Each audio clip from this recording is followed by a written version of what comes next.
ఒక నేరస్తుని ఎలా చంపాలంటే వెనక నల్లాలు పెట్టారంటూ పెట్టైన రక్తం పోతున్నట్టు భ్రమ కల్పించాలంటూ పెట్టాను కానీ నిజంగా రక్తం పోతుంది చనిపోయాడు అవి అట్లా అంటూ అలాగే మనం 7వ సంవత్సరాల బంగాళా దయ్యం వచ్చిందని భయపడతాం కదా, దయ్యం ఉంటుందా హార్ట్ ఫీల్ అయితే చనిపోతాం చూసినామా, భ్రమకుల్లోనే భయపడి చనిపోతాం అంతే. ఇప్పుడు ఒక చెట్టుకు దారం కట్టాలని పోయాడు చీకట్లా, తన తాడుతానే కట్టుకున్నాడు, కట్టుకుని ఏదో లైన్ భ్రమపడి చనిపోయాడు.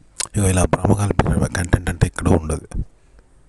ఇప్పుడు ఒక కంటెంట్ ఉన్నది ఎట్లా అంటే, ఇప్పుడు తెలుగు ఉండి ఇంగ్లీష్ వాడు పలకలేడు, మన తెలుగు పదాలు ఇంగ్లీష్ వాళ్ళు పలకలేరు.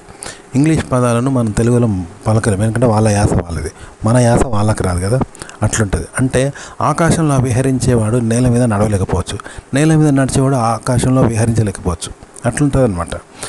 ఒకదిగా అయితే ఇంగ్లీష్ వాడు తెలుగు పదాలు పలుకుతే ఎట్లా ఉంటుంది, తెలుగు ఇంగ్లీష్ పదాలు పలుకుతే ఎట్లా ఉంటుంది అంటే మనకు అతీతం జరగాలి, అది మనకు అతీతమైంది కదా ఇంగ్లీషు, అతీతం అన్నట్టు మనకు తెలియంది జరుగుతూ ఉంటుంది. అలాగే ఇంగ్లీష్ వాడు తెలుగు పలకాలంటే వానికి అతీతంగా అతీతాన్ని పలకాలి, మన దాన్ని పలకాలి, వాళ్ళది వదిలిపెట్టి. ఇలా ఉంటుంది అన్నమాట.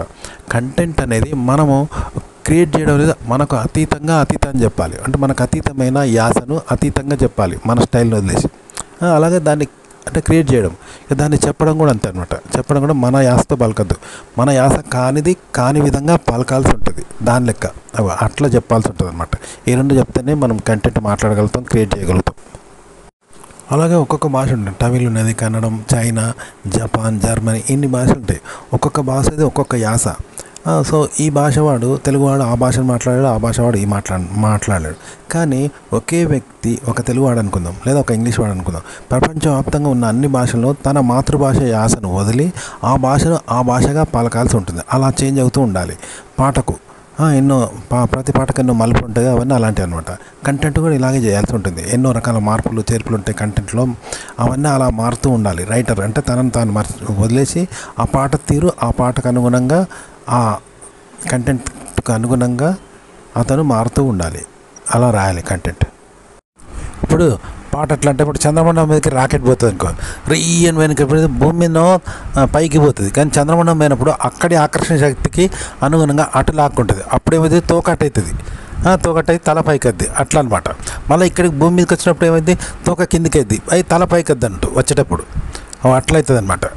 అట్లా అక్కడి ఆకర్షణ శక్తికి అనుగుణంగా అటు మారుతుంది కదా, అటు తోక కిందికి తల పైకి వద్ది కదా, అట్లా అన్నట్టు.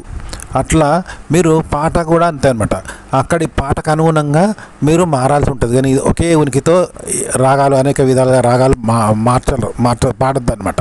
ఆ ఉనికి అనుగుణంగా ఆ రాగాన్ని పాడాలి, మిమ్మల్ని మీరు కోల్పోయి దానికి అనుగుణంగా మీరు మారాలన్నమాట. అలా పాట పాడితే అలా వస్తుంది, ఆ పాటలాగా వస్తుంది అనమాట. కంటెంట్ కూడా అంతే అంట, మీరు ఒకే ఉనికితో ఆలోచించద్దు, ఏ ఉనికికి అనుగుణంగా మీరు మారుతూ ఉంటే ఆ ఉనికి అక్కడ ఏర్పడుతూ ఉంటుంది అన్నట్టు కంటెంట్. ఓకే, ఒక అమ్మాయి అబ్బాయి గురించి ఎలా కలగంటుంది, అతను చుట్టూ ముద్దు పెట్టినట్టు, అతను శృంగారం చేస్తున్నట్టు తను ఊహించుకుంటుంది, అబ్బాయి చేయడం కాదు, తను ఊహించుకుంటుంది. అంటే ఇప్పుడు హస్తప్రయోగం చేస్తే తను చేసుకుంటుంది, కానీ అబ్బాయి చేయడు కదా, ఇక ఊహ కూడా అట్లా ఉంటుంది, తను ఊహించుకుంటుంది.